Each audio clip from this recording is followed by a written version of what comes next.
So, hello and welcome to today's class. Now, today we're going to start Unit 8B, which is called Traveller or Tourist. Interesting, Because I don't think anyone is either at the moment, but we'll talk more in the general scheme of things now. So, here we're going to talk about grammar, expressing future plans and arrangements, vocabulary, travel and tourism, and in fact that's what we're going to look at today. And in pronunciation we're going to talk about homophones. Now, before we begin, as we always do, we have a quotation in the top right hand corner. Can you see? Now it says here, tourists don't know where they've been, travellers don't know where they're going. So this could be a nice way there to distinguish tourists from travellers, no? And this was said by Paul Thoreau, who's a US travel writer. What do you think? Is this a good way to distinguish between tourists and travellers? Well, let's have a look at exercise 1, shall we? So it's vocabulary and speaking, travel and tourism. Now let's look at letter A. Now letter A says, what kind of traveller are you? Do the quiz and find out. So if we look at the left, we have this very interesting quiz called What Kind of Traveller Are You? Now here it says, what do your holiday habits say about you? Do you love soaking up the sun or immersing yourself in culture? Find out what kind of globetrotter you are. Now, a globetrotter is a person who travels a lot, isn't it? Now, so obviously you must start here now with this question. Flip-flops or comfy shoes? Well, you choose comfy shoes this way, flip-flops this way. Now, take a moment to do the quiz to discover if you are a pampered princess, a hippie at heart, an action addict, a culture vulture, a lazy cruiser, a beach bum, a happy camper, or a city slicker. So these are our options. There are quite a few of them. So take a moment to do the quiz and discover which one you are. What kind of a traveller are you? Now, once you've done the quiz, it says letter B. What kind of traveller are you? Page 108. Read about your traveller type. So let's have a look because there's some nice vocabulary now. So what kind of traveller are you? Let's start with the pampered princess.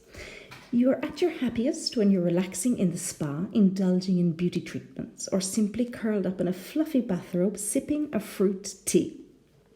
You've worked hard all year, so it's time to put those freshly pedicured feet up and let everyone else take care of you. After all, you deserve it. Any pampered princesses out there? Well, let's look at the hippie at heart. You're a free spirit and love discovering far-flung places, far-flung, distant, remote, no? Whether travelling alone or with an equally laid-back companion, laid-back, relaxed, no? It's all about going where the mood takes you. You've got your guidebook and your roll-up mattress, and the rest can take care of itself. Then we have our lazy cruiser. You like to take things at a slower pace on holiday, doing as much or as little as you please. You love being out on the ocean waves and you enjoy exploring new places, but you're equally happy sitting on deck taking in a beautiful sunset. What about our happy camper? You like to get away from it all and you'll happily swap your creature comforts for a sleeping bag if it means waking up to birdsong every morning. Now, your creature comforts, maybe your nice comfy bed, your sofa, your television, these kind of things. Now, whatever you fill your days with, you'll do it at your leisure. And if it happens to pour with rain, it's all part of the fun. That's our happy camper. Then we have our action addict. You are not the average holiday maker, traveller, tourist, no. And following the typical tourist trail is never enough for you. You can't sit still for a minute, even on holiday. Whether it's extreme sports or going right off the beaten track, you see every trip as an adventure. Off the beaten track? No, not the typical places, but we'll see some of these expressions in our vocabulary exercise in just a moment. Culture vulture. You don't just want to visit a country, you want to immerse yourself in it. You'll see all the sights, learn the language, and find out about the history of the place. If you find the time to sit down, it's because you're sampling the local cuisine. No English menu for you, thanks very much. Maybe that's you, is it? What about beach bum? You're in your swimwear almost as soon as the plane touches down, lands. And once you're on the sun lounger, the kind of relaxing seats that kind of allow you, that allow you to lie on the beach, you won't be moving far. Reaching for your pina colada is about as energetic as you get. And why not? That's what holidays are for, aren't they? City slicker, this is the last one. You love the buzz, the atmosphere of the city, and you'd rather hit the shops than the beach any day. You're happy to take in the famous sights and tick all the touristy boxes, but you've got to bring back a few souvenirs, right? It's the best way to explore a new city. So which one are you? Maybe you're a mixture of a couple of them, or maybe none of them describe you, According to this quiz, these are the types of travelers that exist. Now, let's go back to page 78 because we're going to look now at exercise C. Can you see? Exercise C, vocabulary bank, page 169, travel and tourism. So open please, page 169. And let's look at exercise number 1, verbs and verb phrases. Complete the collocations. Oh, I love a good collocation, I do. With the verbs in the list. Now let's look at the verbs. We've got cancel, chill out, extend, get away, go, go on, hit, postpone, recharge, sample, set off, that's the example, soak up and wander around. Now you may recognize some of these verbs from the text we've just been reading. Now let's have a look at our example. Number 1, set off or set out, on a journey, early or late. Now this means begin your journey, essentially leave. Now let's have a look at number 2. Now, a trip, a visit means finish later than planned. Have a look at the list. Can you see? Well, the correct answer is extend a trip, or extend a visit. Means you finish it later than planned. What about number 3? Camping, backpacking, sightseeing, for a stroll. Oh, very nice. It's go camping, go backpacking, go sightseeing, go for a stroll. Go typically used here with the ing activities, like go cycling, go shopping, but here we have camping, backpacking, sightseeing. Very nice. What about number 4? Go on holiday, Go on an outing, go on a trip, go on a safari, go on a trek, go on a cruise, go on a journey, So go on, means you take this kind of holiday, Go on an outing, an excursion, A trip would be the same. Go on a safari, go on a trek, go on a cruise, or go on a journey, So this is the verb we would use. Number 5, cancel a trip or cancel a flight or cancel a visit means you decide not to go, Number 6, or put off a trip, a visit means you reschedule it for a later time. Have a look. We've got postpone a trip. Very nice. Postpone a trip. Postpone a visit. Number 7, the old town means explore in a leisurely way. Well, this is a very nice verb. Wander around, the old town. Wander around the old town. To wander around means to walk aimlessly, with no fixed destination. So you wander around the town. Number 8, unwind, informal, after a tiring day. Any ideas? Chill out, after a tiring day. Chill out, You have in music, you have chill out music, which is essentially relaxing music, So to chill out means to relax. Number 9, immerse yourself in the atmosphere, the culture. Immerse yourself. Soak up, So soak up the atmosphere, soak up the culture. Number 10, on the local cuisine. Sample the local cuisine. Very good. Sample the local cuisine. What about number 11, the shops? What could you do? Hit the shops. You hit the shops. Number 12, get away from it all. Get away from it all. And number 13, recharge your batteries.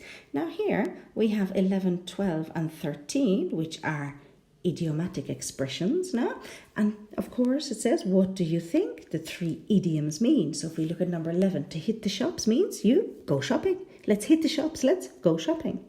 To get away from it all now means to have a holiday in a place where you can really relax. No, you don't have to think about your daily life, your job. No, so you get away from it all. You have a holiday in a place where you can really relax. No, like you escape. No, and number 13, recharge your batteries. No, means you get back your strength and your energy by having a holiday or by having a rest. No, you recharge your battery. So those are the idiomatic expressions.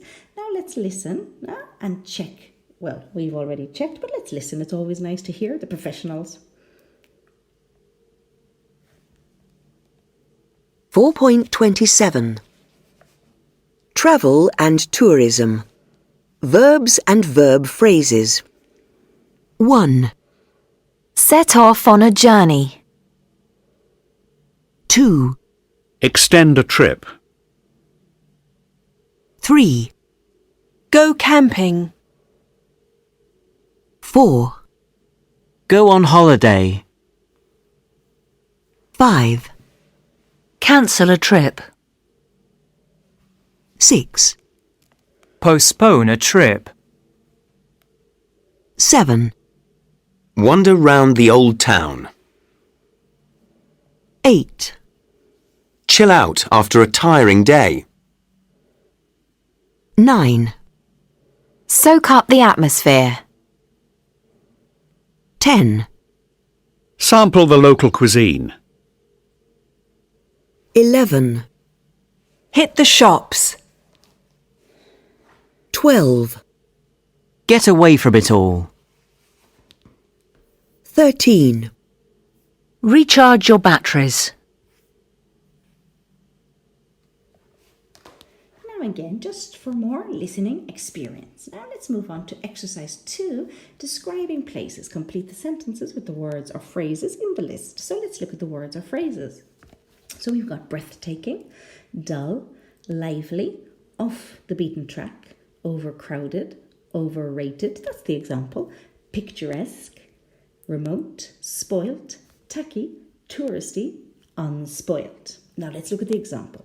Number 1, I think that restaurants overrated. So overrated means with a better reputation than it really deserves. Overrated. We can use it for other things, of course, like films. No, oh, it's overrated. No, so people, or it has a better reputation now than it really deserves. Now again, pause the video, take a moment to fill in the gaps, and we'll correct in just a moment.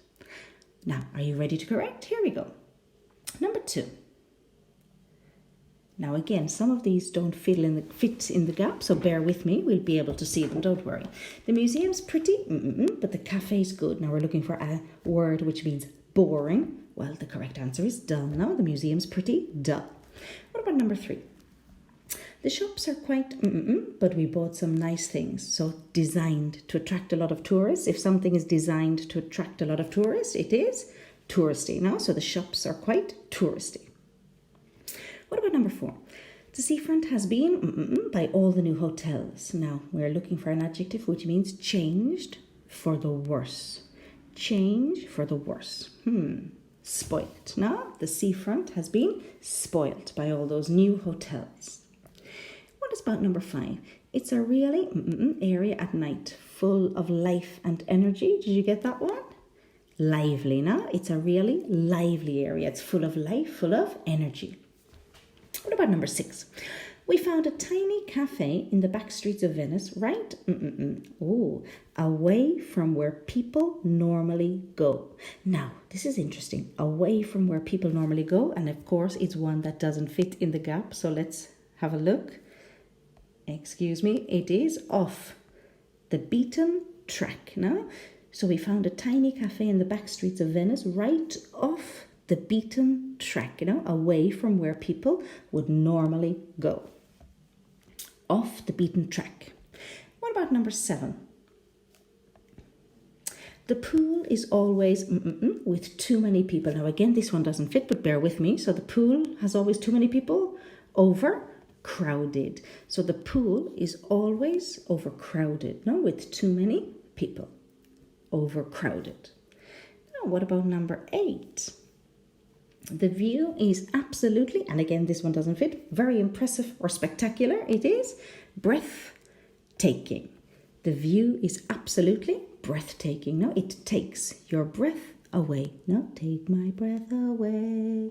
Oh, oh, I can't resist you, Dolby. So it is breathtaking because it is very impressive, spectacular. It takes your breath away. What about number 9? We went to a very little fishing village yesterday. Pretty, especially in the way that looks old-fashioned.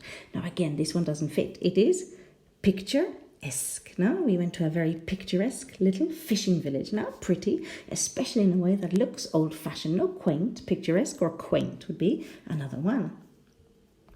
What about number 10? The souvenirs were all plastic Eiffel Towers and keyrings, really stuff. Oh, we're looking for an adjective which means cheap, badly made, and or lacking in taste. This one is tacky. No, tacky, cheap, badly made, lacking in taste. No, the souvenirs were all plastic Eiffel Towers and keyrings, really tacky. Number 11. The site of the temple is extremely, you can only get there on foot and it takes 4 hours. So we are looking for something which means far away from places where other people live. Remote, no? Remote, far away, distant, no? Very good. So the site of the temple is extremely remote. And number 12, the last one, it's a lovely city, almost completely by tourism. Beautiful because it has not been changed. Well, here we're looking for unspoiled. No, it's a lovely city, almost completely unspoiled by tourism. Now again, let's listen and check more than anything for the pronunciation. Here we go. 4.28. Describing places. 1, I think that restaurant's overrated. 2, The museum's pretty dull, but the cafe's good. 3, The shops are quite touristy, but we bought some nice things. 4, The seafront has been spoilt by all the new hotels.